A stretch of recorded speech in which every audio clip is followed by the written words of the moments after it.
Inggih.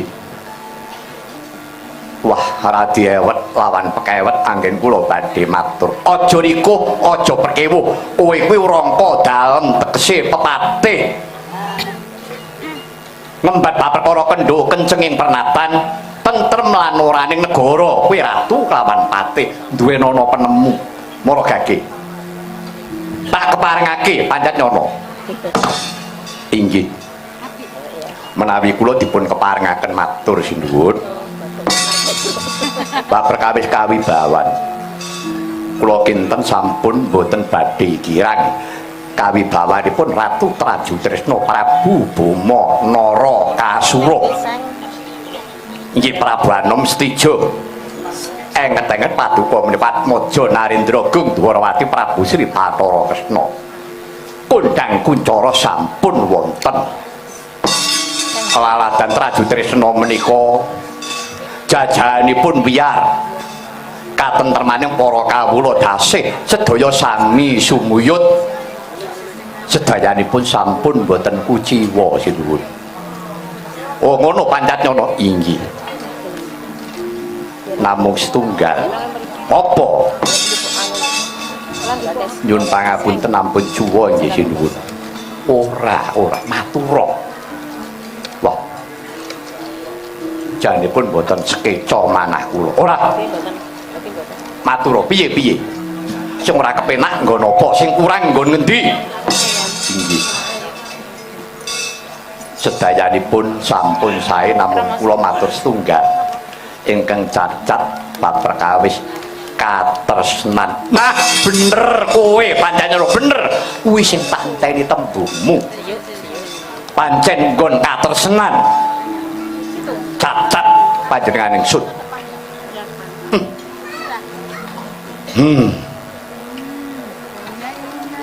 Ing atase aku iki wong lanang Pancatnyana, aku iki wong lanang tur Narendra putaning Ratu Gung Bathara.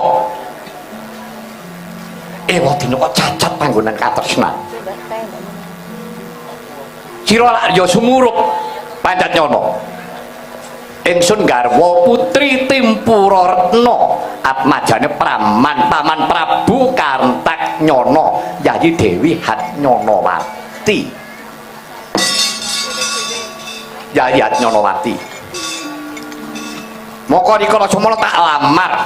Dilamar putra Dwarawati, dheweke ya gelem, dheweke ya saguh. Nanging usanane Pancatnyana bareng tempuking gawe ingsun kelakon dhaup lawan Yayi Hatnyanawati ngantiri kelungguhan iki durung atut runtut Hatnyanawati durung gelem meweh katresnan kawan panjenengan ingsun. Durung tahu Setija kawan Hatnyanawati kuwi padha lelengen maduning asmara babar pisan. Paribasan kepok singgol wae durung. Nganti wiwit sepasaran yen to tembunge wong Karang Pradesan sepasaran manten. Tak boyong pundhut marang Traju Tresna urung gelem. Kon ngenteni 40 dina. 40 dina tak enteni Hatnyanawati ya durung gelem. Bali marang Traju Tresna ngelingi Boma kuwi rak ratu to Pancatnyana. Ingsun iki Narendra. Inggih sinuwun. Lah yen aku iki kesuwen ninggalke negara tanpa pariwara. Mung nuruti kekarepane garwa, nuruti kekarepane wong wadon. Panjenengan isun ninggalake tata krama bab perkara kaprajan rak ora bisa. Inggih sinuwun. Wusanane ingsun kundur marang Traju Tresna iki.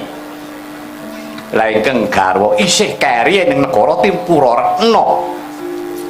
Nganti woh kaya ing panjudi. Aku iki kudu kepriye Pancatnyana?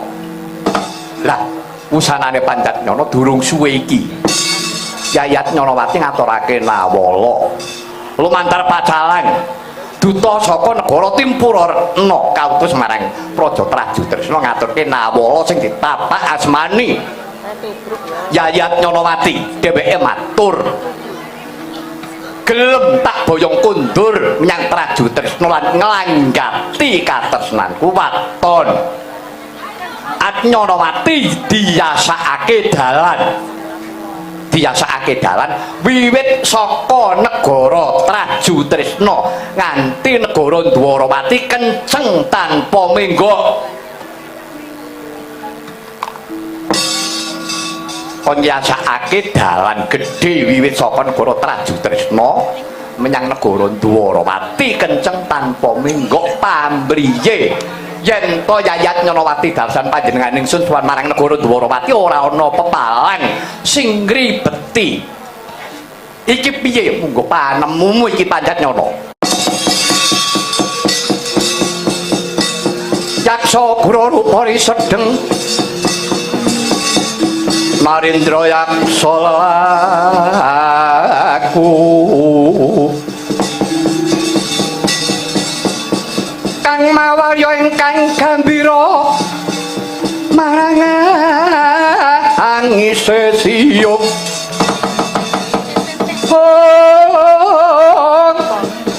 ametu Prabawa Kuramawa lian Ditya turep dalarsa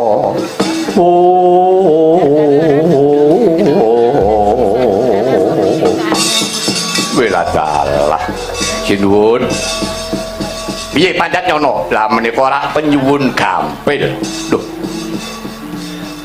gampang piye nalarmu ki gampang piye lho sepinten awratipun damel margi saking Traju Tresna dumugi negari Dwarawati kenceng tanpa menggok kula kinten waragatipun negari Traju Tresna menika tirah menawi namung kangge damel margi iki mawon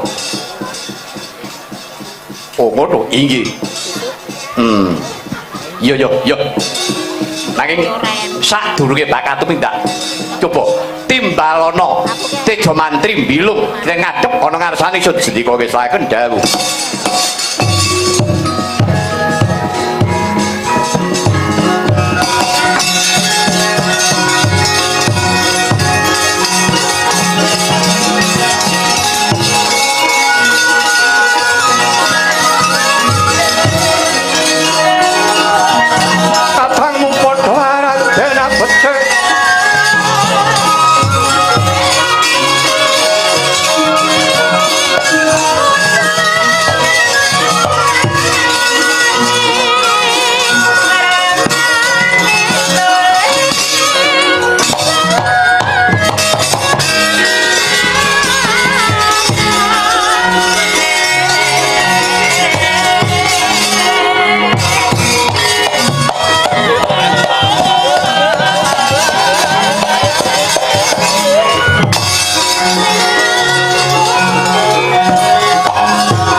wonten timbalan ingkang adawu. Bilung wonten dawuh katimbalan. Suaramu kok adoh men. Wingking. Maju rene. Mboten manggen. Butane sedaya medal. Lho, boyo kene rada nesek kene lho ora ning mburi. Ngono ra entuk amplop bingung. Oh iya ya. Senengane. Aku kesetku ki ya mawas diri ngono lho, Kang. Wong sak bilunge kok ning ngarep ngono lho. Togo wonten dawuh. Iki wis ana keterangan kang gumathok saka garwaning Sun. Yayat Nyanawati. Oh nggih. Jebul Yayat Nyanawati duweni pepanggil, duweni bebana. Lajeng bebananipun bebanane gelem bali marang prajurit ngladeni panjenenganing Sun. Nanging lamun diyasakake nindakake marga utawa dalan saka Trajuk Tresna kene kenceng tekan Dwarawati tanpa minggok pamriye yen to Yayat Nyanawati kawan panjenengan ingsun ngabekti sowan marang negara Dwarawati ora ana pepalang ora susah minggok kenceng dalane iki bakal tak laksanani kok lho mangkiriyen sampun dipun penggalih lho wong gawe dalan bae kok dadak dipikir mboten perkawis mergine sababe mangkiriyen to saking Traju Tresna dateng Ndarawati kenceng tanpa minggo ya pancen bener niku Nrajang Astana Gadamadana Nrajang Astana Gadamadana nggih niku pesarehane para pepunden leluhur sarehane para pepunden para leluhur nggih mongko menika wilayahipun wilayah negari Mandura kowe kok apa kok lho apa kok gadah bukune kok pripun to niku pakeme kula beto mengko nek mboten bener aku lagi oyak-oyak kalih nom-nom niku ciraka kula mengke wong suwek ora kena panutan kok malah ciraka kula dadi Gadamadana kuwi wewengkon negari Mandura sampun kathah ingkang sumare wonten mriku Trah Mandura ya enget kula wiwit Prabu Basudewa menika ingkang eyang ya Prabu Basudewa lajeng Prabu Kunti Buja Prabu Basukunti niku cetha kemawon ingkang sumare wonten mriku kalian pesareanipun nggih menika Begawan Jembawan nggih menika para sepuhipun ingkang Rama Sinuwunata Ndarawati Prabu Sri Bathara Kresna lha upamane yen Trajang Gadamadana ampun niku petilasan niku cagar budaya cangkemmu lho lah ya tembunge saiki ra ngono to Kang jare kon memetri kon nguri-uri sejarah dilestarekke kepiye to apa seneng kaya